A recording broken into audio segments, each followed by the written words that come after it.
everyone, good evening. In just around 100 meters from where I am, this is the premises of the Bihar Assembly, is where the manifesto launch is happening. Tejaswi Yadav is going to address the gathering any moment now. On the manifesto of the Mahagathbandhan is the picture of Tejaswi Yadav. Remember when he began his day today and his day of campaigning, he said that this is Tejaswi's Pran Patra, that he is taking the pledge that he will ensure that these promises are fulfilled. Let me go straight to Rohit, who is joining us live from Patna, in fact, at the Maurya Hotel where this press conference is being held. Could the Mahagathbandhan have delayed this press conference by just 2 days? On 30th is when Rahul Gandhi will be campaigning in Bihar. Could they have done that? Perhaps, no, in fact, he's campaigning tomorrow onwards. Could they have launched this Mahagathbandhan manifesto tomorrow?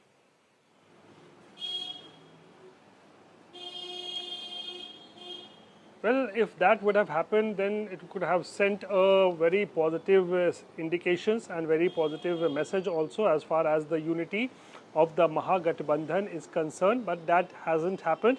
In fact, Rahul Gandhi will be in Bihar tomorrow. He will be addressing a couple of rallies in Muzaffarpur and Darbhanga. But just a few hours before Rahul Gandhi will be in Bihar today, it's the launch of the manifesto of the Mahagathbandhan, which is called the Tejaswi Pran, which is right now underway at the Maurya Hotel in Patna. And what is very interesting is that all the big leaders of all the political parties are participating in this. Tejaswi Yadav is representing the RJD. You have Pawan Khera from the Congress who is there, Dipankar Bhattacharya from the CPI-ML, left leaders are there, Mukesh Sahni are there in attendance. So trying to showcase unity as far as the Mahagathbandhan is concerned, but very interesting to watch out for what is going to be the idea and what are the details that will be there in the manifesto, because remember, Tejaswi Yadav on his own has made several promises in the last fortnight or so, ranging from providing a job to each and every household, that is almost 2.5 crore households in Bihar, to giving 30,000 salary to Jivika Didi community mobilizers, to making to regularizing the services of those working on contract in Bihar.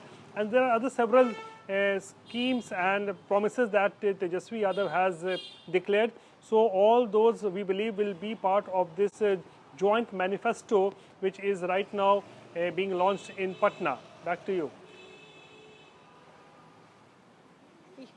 Yes, and the NDA will be launching its manifesto on 30th. So what is the big takeaway is going to be a likely what NDA will be promising. Remember, the NDA-led alliance of Nitish Kumar has, in the last few weeks, just ahead of the Model Code of Conduct which kicked in, had ensured disbursements of several lakh crores.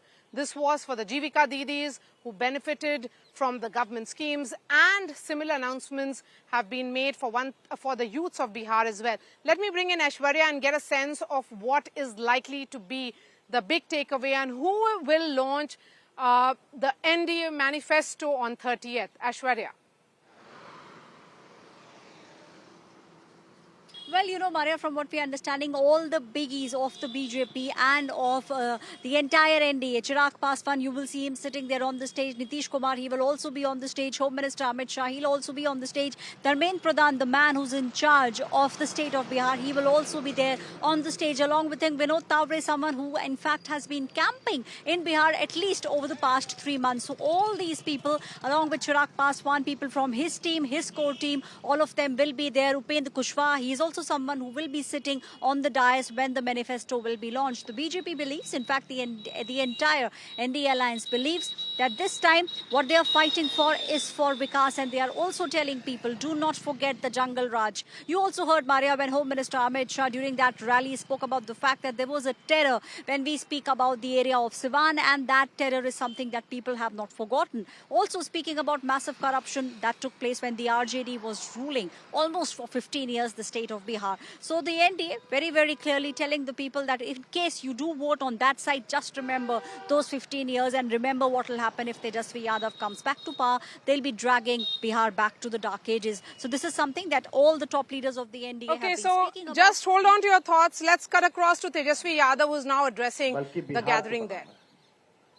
Bihar कैसे बनेगा, हमारा vision क्या होगा, road map क्या होगा, blueprint क्या होगा, हम लोगों ने हमेशा बिहार की जनता के सामने, आप लोगों के समक्ष अपनी बात को रखा है।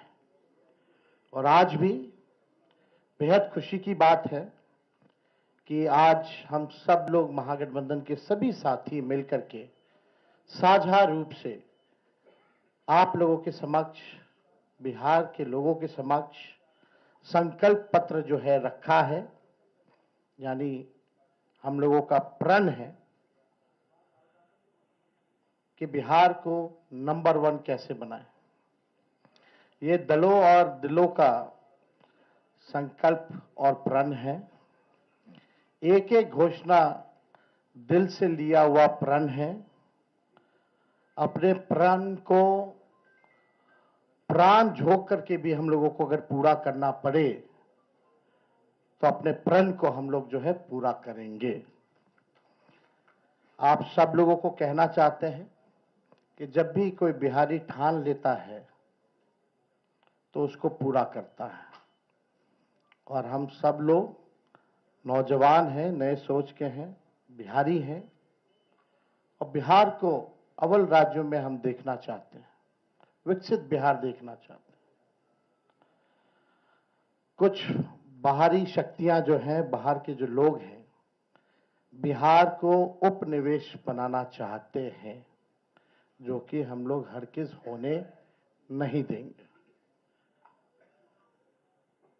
मैं सहानुभूति रखता हूं अपने मुख्यमंत्री नीतीश कुमार जी के प्रति और सम्मान के साथ और बड़ी विनम्रता से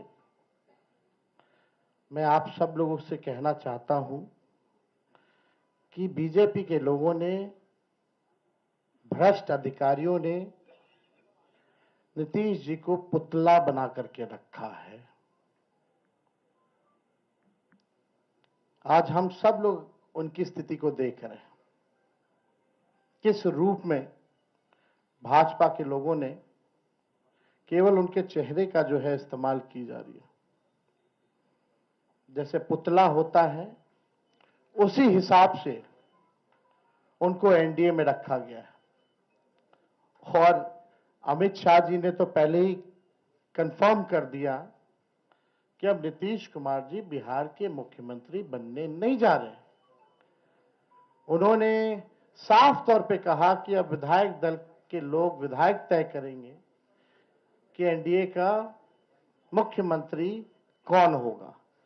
यानी स्पष्ट बात है कि नीतीश कुमार जी बिहार के मुख्यमंत्री नहीं होंगे। ये बात अमित शाह जी ने कहा है और पहले भी हम लोग कहते रहे हैं कि नीतीश जी का इस्तेमाल जो है भाजपा के लोग कर रहे हैं। चुनाव के बाद वो कभी भी मुख्यमंत्री नीतीश जी को नहीं बनाएंगे और वही बात जो है साबित हुआ है। हम लोगों ने पिछले बार 2-3 दिन पहले ही साझा रूप से मुख्यमंत्री का चेहरा कौन होगा महागठबंधन इंडिया अलायंस के तौर पे वो घोषणा किया, हमारे नाम को जनता के सामने रखा। लेकिन आज तक, अभी तक एनडीए की कोई ऐसी ऑफिशियल प्रेस कॉन्फ्रेंस या ऑफिशियल घोषणा नहीं हुई है कि भाई एनडीए का मुख्यमंत्री का चेहरा कौन होगा।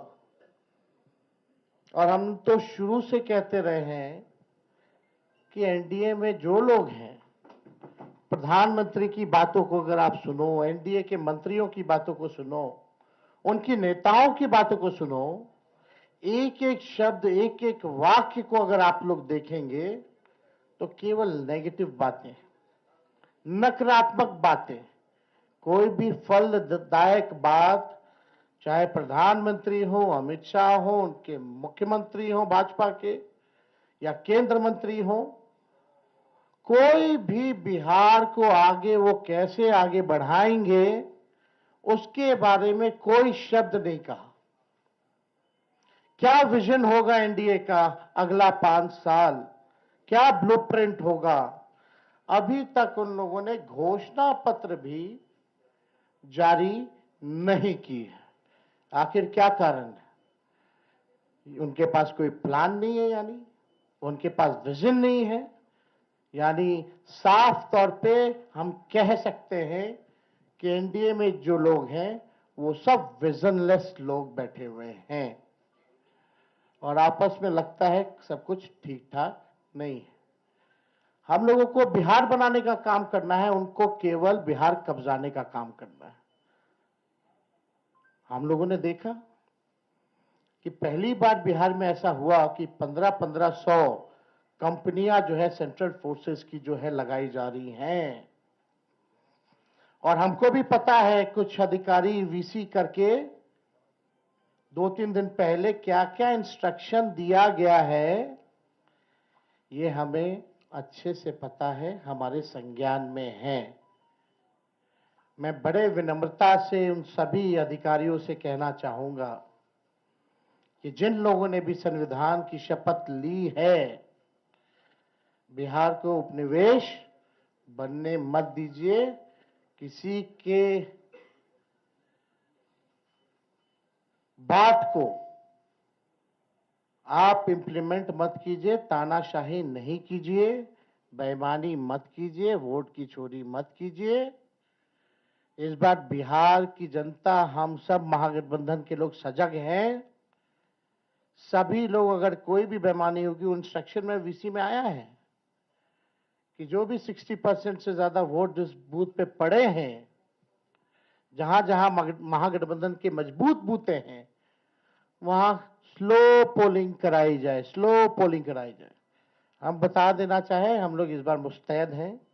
एक एक महागठबंधन का सिपाही और बिहार के लोग आसपास बूथ के रहेंगे और पूरा वीडियोग्राफी जो है करने का काम करेंगे। इनके छल कपट की जो नीति है, तानाशाही की जो नीति है, वो बिहार की जनता इस बार चलने नहीं देगी। अपने अपने वोट की रक्षा करेगी और बेईमानी हरगिज नहीं होने देगी। इसलिए हम विनम्र आग्रह करते हैं भाई, जितने अधिकारी हैं, कि भाई ईमानदारी से काम कीजिए, पक्षपात मत कीजिएगा। जो संविधान का आप लोगों ने शपथ लिया है, उस हिसाब से आप सब लोग न्यायपूर्ण जो है काम करने का काम करें। छल कपट चलने वाला नहीं है। आपने देखा कि बिहार की जनता बेताब है, बेकरार है सत्ता परिवर्तन को लेकर के। मौका ढूंढ रही थी, अब मौका 6 तारीख को और 11 तारीख को बिहार की जनता को मिलेगा और इस बार बिहार की जनता मौका चूकेगी नहीं। बिहार की जनता इस बार नौकरी रोजगार वाली सरकार चाहती है। पढ़ाई, दवाई, कमाई, सिंचाई, सुनवाई और कार्रवाई वाली सरकार चाहती है। कारखाने यहां बिहार की धरती पे चाहती है, निवेश चाहती है, फूड प्रोसेसिंग यूनिट चाहती है, एग्रो बेस्ड इंडस्ट्री चाहती है, आईटी पार्क, SEZ जैसे चीजें बिहार में खुले, वो चाहती है। वर्ल्ड क्लास यूनिवर्सिटी बने, अच्छा शिक्षा में गुणवत्ता,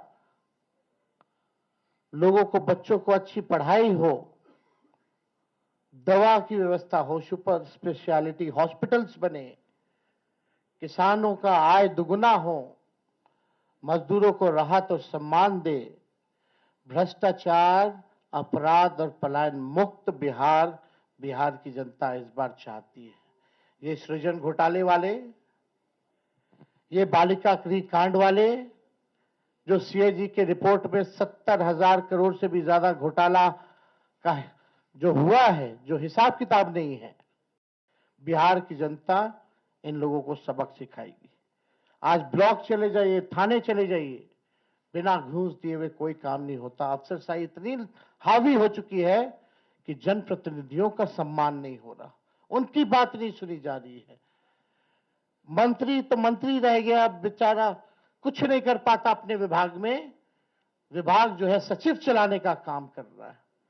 ये अफसरशाही जो हावी हुई है, इस बार बिहार की जनता जरूर जो है बदलाव करने का काम करेगी।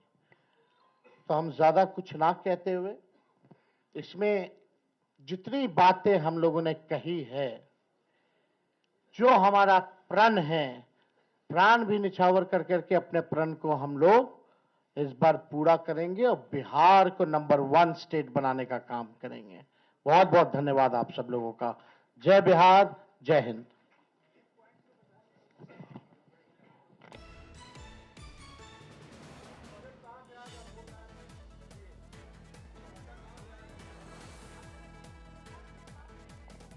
पहले एनडीए से पूछिए उनका घोषणा पत्र कब आएगा।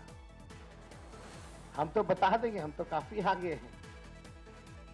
कहां से आएगा, कहां से आएगा, वो सब छोड़िए।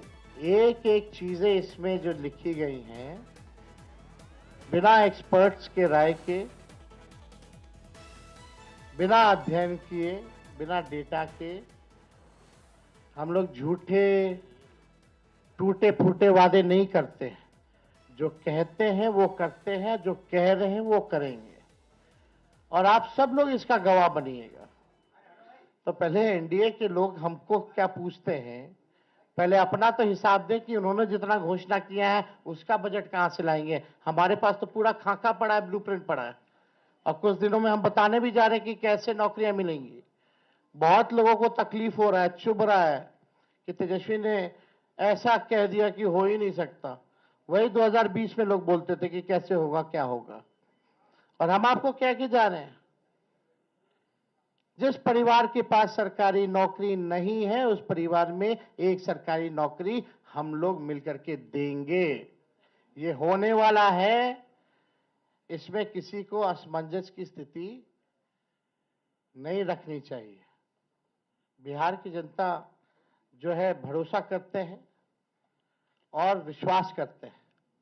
तो हमको लगता है कि इसमें कई चीजें हैं, मुख्य बिंदु जो हैं, मुख्य 25 बिंदु हैं, उसके बाद अलग अलग जो सेक्टर की चीजें हैं वो भी इसमें सम्मिलित जो है किया गया है। हमको लगता है एक बार आप लोग इसका अध्ययन कीजिए, बहुत ही इम्प्लीमेंट किया जा सकता है।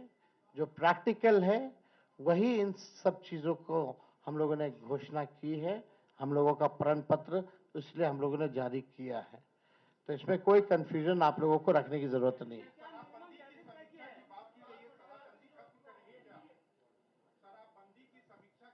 नहीं, हमने पहले भी कहा कि भाई जो ताड़ी जो होता है, ताड़ी को इस कानून से हम लोग बाहर करेंगे, ताकि जो पासी समाज जो है उनका पूरा, आप देखिएगा कि आर्थिक तौर पे उनको कितना नुकसान हो रहा, घर परिवार जो है नहीं चल पा रहा, सबसे ज्यादा प्रताड़ना उनको झेलना पड़ रहा है। और toddy it's not an alcohol, it's a natural thing. तो हमको लगता है इसमें कई एनडीए के लोगों ने भी हमारी बात का समर्थन किया है। तो वो बाकी चीजें बाद में होंगी, लेकिन हम लोग जो चीज क्लियर है वही बात यहाँ कर रहे हैं।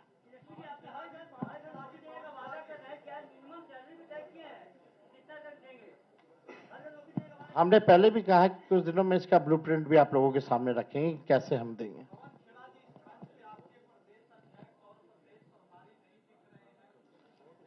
चुनाव प्रचार में लगे हुए हैं, अगर वो सब यहां दिखते तो आप कहते साहब चुनाव प्रचार नहीं कर रहे हैं। तो मल्लिकार्जुन खड़गे साहब और राहुल गांधी जी ने, अब कल से इन सबकी प्रचार शुरू हो रहा है, हमारे तमाम नेताओं का, प्रियंका जी सबका। So the Mahagathbandhan has released its manifesto. Of course, the big takeaway was Tejasvi Yadav again asking the NDA, who is your face in this election? Amitabh Tiwari, political analyst and a Bihar watcher, joins me live. So it's very clear that as far as the promises that was made by Tejasvi over the last few weeks is something that will be part of this manifesto. And the Mahagathbandhan party is Amitabh Tiwari is using this platform again to send a message of unity versus who. It's Tejasvi versus who is the question that is being asked by Tejasvi repeatedly. No, essentially, if you see, the Mahagathbandhan did face issues with respect to ticket distribution. It was almost a 2 week, you can say, non-communication between the major parties, RJD and Congress. And we've also seen that there are a dozen of seats where friendly fights are happening. However, in a heated election as Bihar, vote share movements or sentiments move on a daily basis on the basis of the news.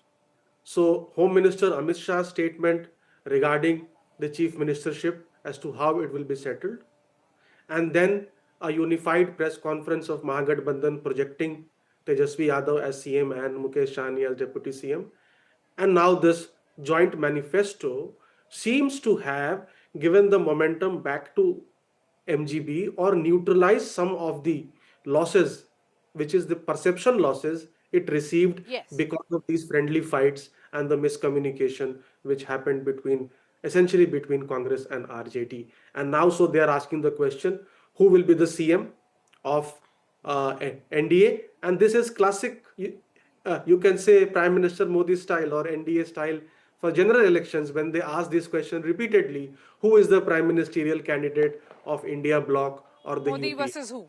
Yeah, Modi versus who. So they're trying to play Yes. that. And game. you make an interesting observation that Amitabh Tiwari, over the last few days, what is evident is, particularly after the announcement of Mukesh Sahni as the Deputy Chief Ministerial candidate and Tejasvi as the face of this entire Mahagathbandhan, do you think the EBCs are also witnessing some kind of mobilization? Because in the absence of that question not being asked as to, is Nitish Kumar really the face of the NDA? Or will he be only the face till the elections, and will he be actually the chief minister if NDA actually wins this election? No, see, essentially, it is all about representation in Bihar. Different communities, social group, backed political parties basis the number of tickets and the ministerial positions which they receive.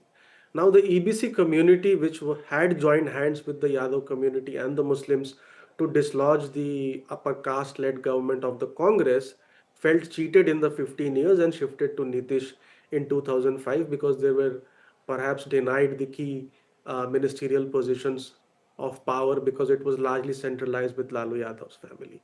Now here, Nitish Kumar over the last 20 years has emerged as the leader of non-Yadav OBCs and the EBCs. So, and the BJP or the NDA has two deputy chief ministers the EBC community, correct? So essentially, on the opposition side, you have a deputy CM face from the EBC community, whereas here with NDA, there is no commitment as to whether the champion of EBCs, who is considered as Nitish Kumar still, will remain the chief minister or not, or whether That's right. BJP will install an upper caste chief minister or somebody else. So that question mark is there, which is leading to this confusion, I would say. Yeah.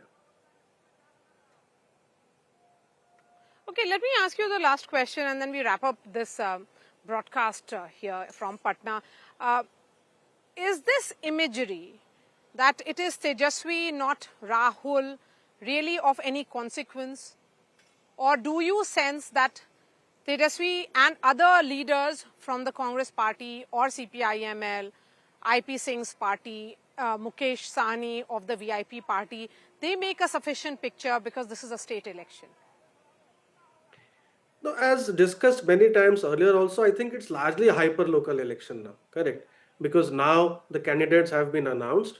That's and right. It's a very localized election. I can say that certainly Amitabh Tiwari, having traveled several districts of Bihar in the last 5 days, the sense is that it is about who will be the chief minister, yes, but it is as much about the local MLA.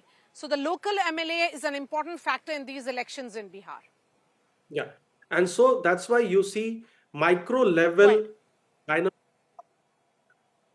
coming from the NDA, where it was able to convince some of the candidates of Jan Swaraj party to withdraw or give their support to the NDA we have seen in some cases the Home Minister Amit Shah sat here for around 3 to 4 days and tried to dissuade rebels from either filing nominations or withdrawing nominations. So it's now largely micro, wherein the party which is able to create a perfect caste arithmetic on the seat and also manage dissatisfaction or rebellion could largely emerge as winners, and we could see a very, or rather we are seeing a very close election where the narrative has moved from the state level narrative to now largely the seat level narrative. However, incidents like these announcement of manifesto, etc., bring some light back to the larger narrative or the state level narrative, but then again it is likely to shift to the seat level narrative only in the days to come. All right, Amitabh Tiwari, pleasure having you on this broadcast. Thank you so much for joining us. So the Mahagathbandhan has launched its manifesto, and Tejasvi Yadav again asked the question as to who is the face of the NDA in this election. The NDA manifesto is likely to be launched on 30th in the presence of Home Minister Amit Shah and a battery of leaders who are all traveling from New Delhi. A lot of questions that will be asked, but in a very hyper-local election, how will these cards play out? That remains to be seen. Of course, the first round of elections is on 6th. Bihar's second phase is on 11th, and the big results day is on 14th. Thanks so much.